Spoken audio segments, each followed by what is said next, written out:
Salut, c'est Marie-Ève de la Trousse Design et je suis aujourd'hui avec Pascal Amel. Pardon, ça va bien? Ça va bien, merci. Donc, Pascal, la Trousse Design, sa mission, c'est d'informer, inspirer et faire briller les gens de l'industrie de la décoration et de la rénovation. Donc, c'est pour ça que je veux te rencontrer aujourd'hui parce que Pascal Amel, pourquoi je sais pas, je déforme ton nom, je suis désolée. Pascal Amel est une entrepreneure générale, donc une rare femme entrepreneure générale. Et on est ici dans le cadre du projet Mélie Rénov.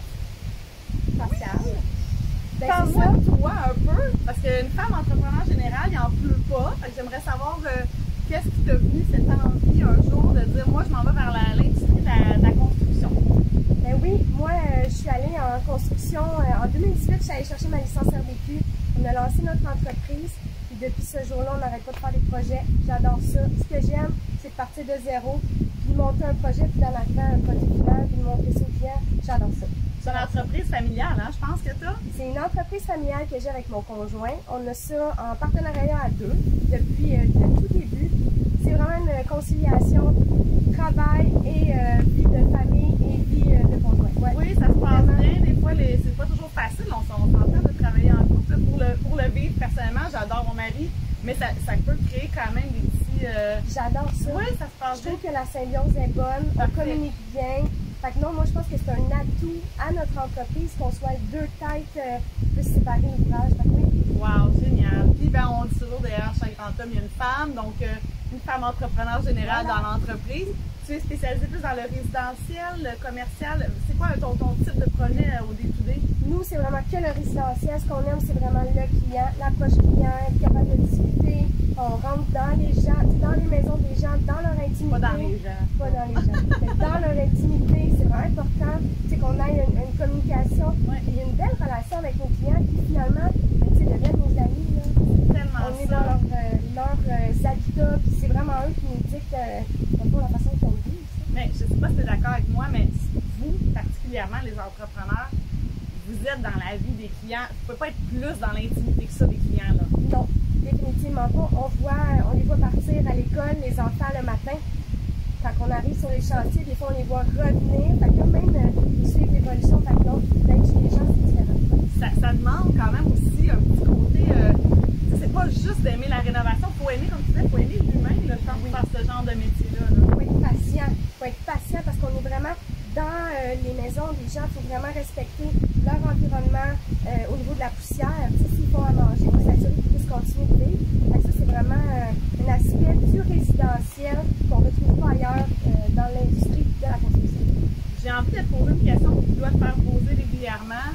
Comment c'est d'être une femme dans cet univers-là? Comment ça se gère quotidiennement? Je pense que ça part dès le départ. Il faut que tu saches t'affirmer. Généralement, quand je rentre sur un chantier et que j'ai confiance en moi, par instinct, les autres ont tendance à avoir confiance en moi. Ils m'apportent aussi l'espèce de boost que j'ai besoin.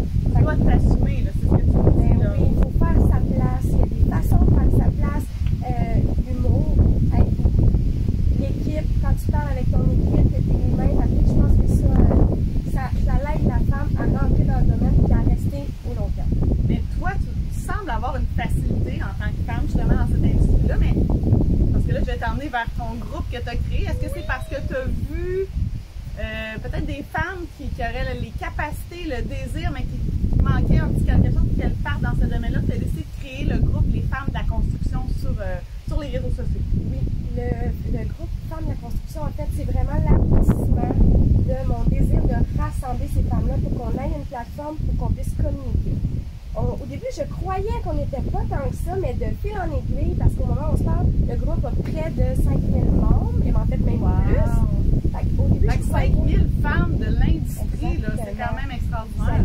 Oui, vraiment. Mais au début, je croyais qu'on était très isolés, mais avec mon groupe, je ressens vraiment qu'on est capable justement de devenir, d'avoir une parole, d'être en mesure de s'affirmer. Je pense que le groupe nous aide beaucoup comme communauté dans les femmes de la construction. Ça fait combien de temps que tu as bâti ce groupe-là? C'est quand même récent, il me semble. Ça fait quand même, oui, c'est récent. Le groupe, je l'ai fait en 2019. Quand même. Fait que le groupe va avoir 2 ans. Je te dirais que dans la dernière année, il y a vraiment eu un boom pendant la pandémie. Il y a beaucoup de femmes qui se sont revirées de bord, fait des changements de carrière. Remise en question. Exactement. Fait qu'on était capable de les rassembler puis de les encourager, dans le fond, à intégrer l'industrie avec nous. C'est ce qu'on souhaitait, dans le fond. C'est vraiment ça. Si on regarde en ce moment où est-ce que tu es avec ce groupe-là, puis où est-ce que tu aimerais te diriger, c'est quoi un peu ta vision pour les femmes, pas de lait, mais femmes de la construction? Pour le groupe, j'aimerais beaucoup qu'on puisse se développer encore plus. Okay. J'aimerais qu'on s'affiche, j'aimerais qu'on puisse aller chercher, dans le fond, peut-être des reconnaissances ou des moyens peut-être d'intégration. Si on est en mesure d'avoir de la visibilité, c'est sûr que ça va nous ouvrir les portes, ne serait-ce qu'au niveau des fournisseurs. Si on est capable d'aller chercher, je sais que les filles tentent de s'habiller, c'est plus difficile au niveau de l'habillement. Ouais. Si on est en mesure de faire développer des lignes de vêtements pour les filles, tu sais, je sais pas, il y a comme... Créer des avantages pour les femmes de la construction, Pour les justement. femmes, ouais.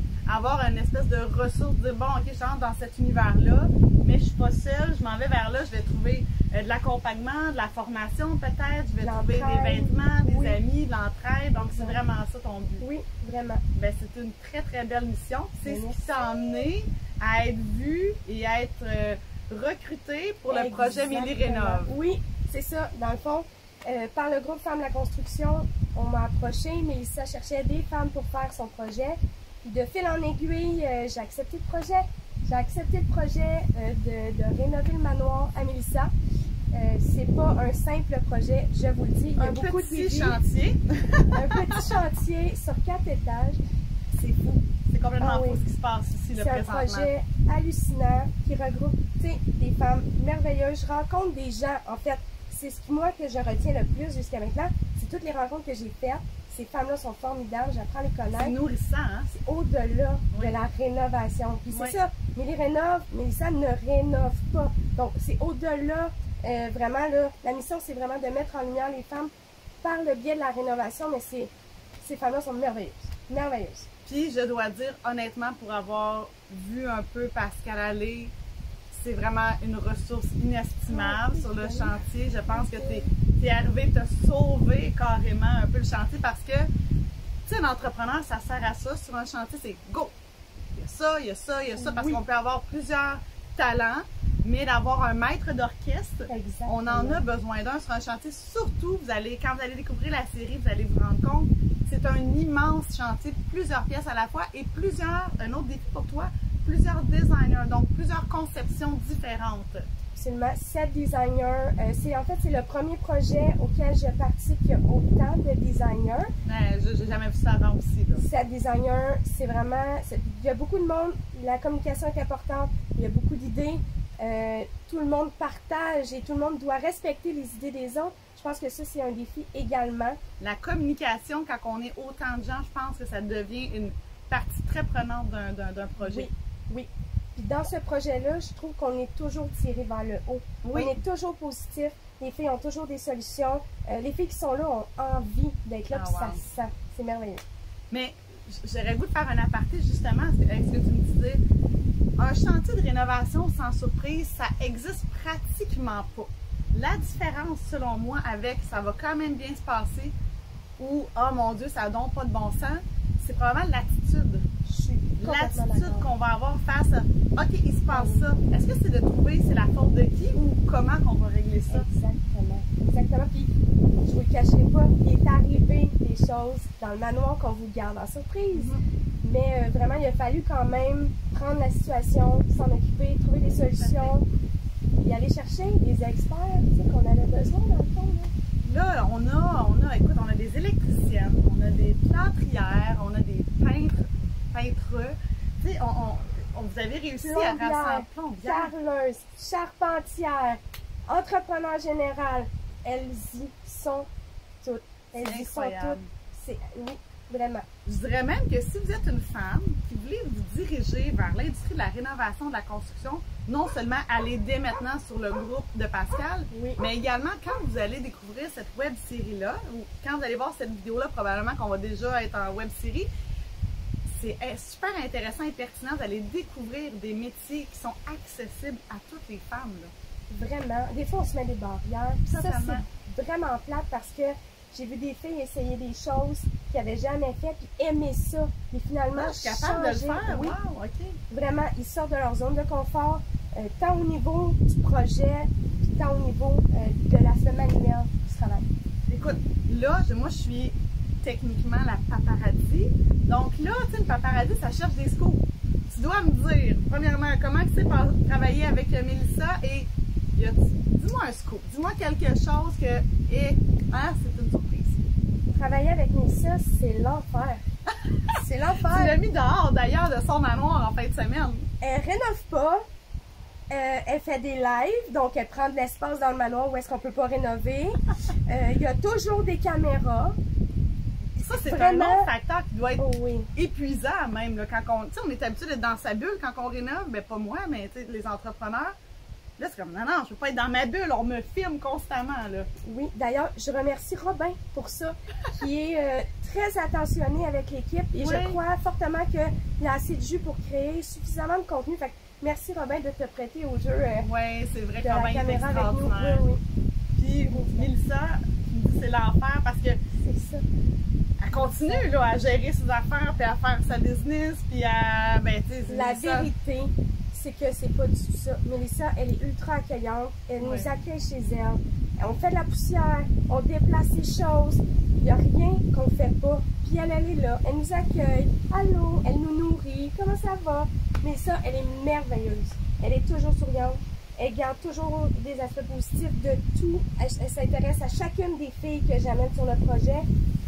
J'ai sa confiance à 100% et je crois que ça fait une grosse différence sur le projet au niveau de l'ambiance. Mais je pense que je conclurai avec ça parce qu'on a eu cette discussion-là tantôt. Puis là, tu m'amènes avec Mélissa que cet accueil-là qui est incroyable.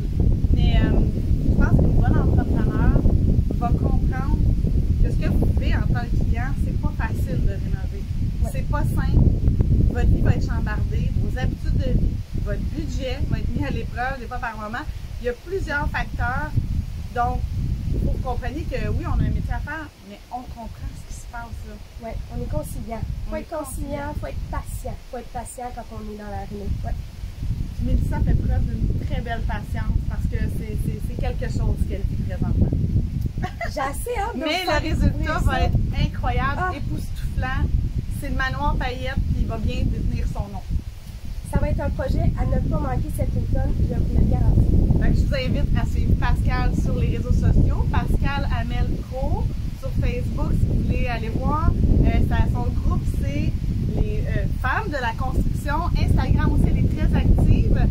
Et la web série Mélie Rénov qui sort à quelque part en automne. Donc, on vous invite à suivre.